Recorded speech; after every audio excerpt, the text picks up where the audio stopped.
विष्णु भगवान ने क्यों दिया देवी लक्ष्मी को इतना बड़ा श्राप? धनतेरस की लोक कथा। उत्तरी भारत में कार्तिक कृष्ण पक्ष की त्रयोदशी तिथि के दिन धनतेरस की पूरी श्रद्धा व विश्वास के साथ मनाया जाता है। धनवंतरी के अलावा देवी लक्ष्मी और धन के देवता कुबेर की भी पूजा करने की मान्यता है।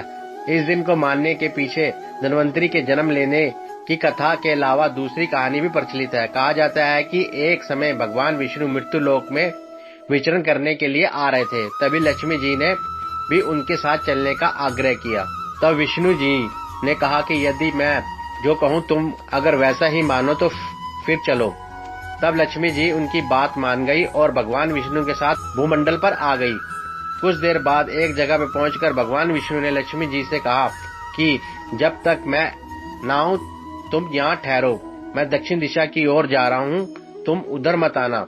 विष्णु जी के जाने पर लक्ष्मी के मन में कौतूहल जागा कि आखिर दक्षिण दिशा में ऐसा क्या रहस्य है जो मुझे मना किया गया है, और भगवान स्वयं चले गए। लक्ष्मी जी से रहा न गया और जैसे ही भगवान आगे बढ़े लक्ष्मी भी पीछे पीछे चल पड़ी। कुछ ही आगे जाने पर उन्होंने सरसों का एक खेत दिखाई दिया जिसमें खूब फूल लगे थे। सरसों की शोभा देखकर वह मंत्रमुग्ध हो गई और फूल तोड़कर अपने श्रृंगार करने के बाद आगे बढ़ी। आगे जाने पर एक गन्ने के खेत में लक्ष्मी जी गन्ने तोड़कर रस चूसने लगी।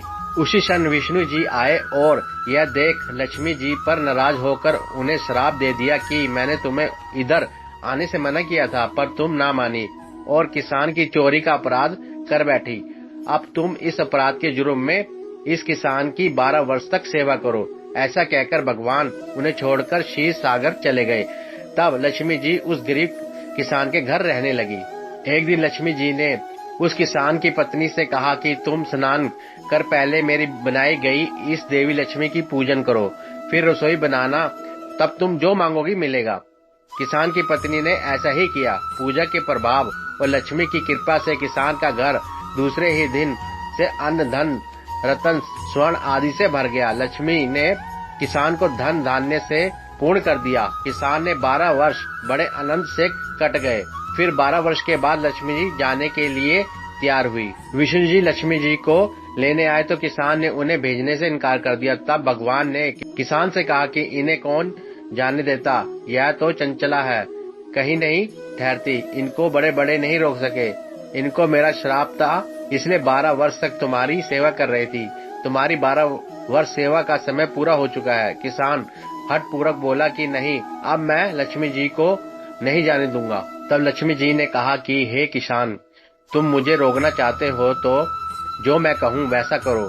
कल तेरस है, तुम कल घर को लीप पोत कर स्वच्छ करना, रात्रि में घी का दीपक जलाकर रखना और सायंकाल में मेरा पूजन करना और एक तांबे के कलश में रुपए भर कर मेरे लिए रखना।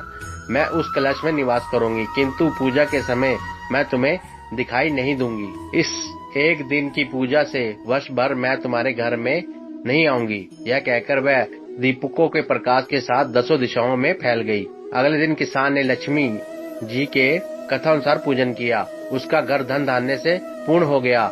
इसी वजह से हर वर्ष तेरस के दिन लक्ष्मी जी की पूजा होने लगी। विशेष इस पुरानी कथा को पढ़कर हमें ऋषियों द्वारा प्रतिपादित बुनियादी सिद्धांत अस्तेय यानी चोरी ना करने का यम विधि का विधान याद आता है।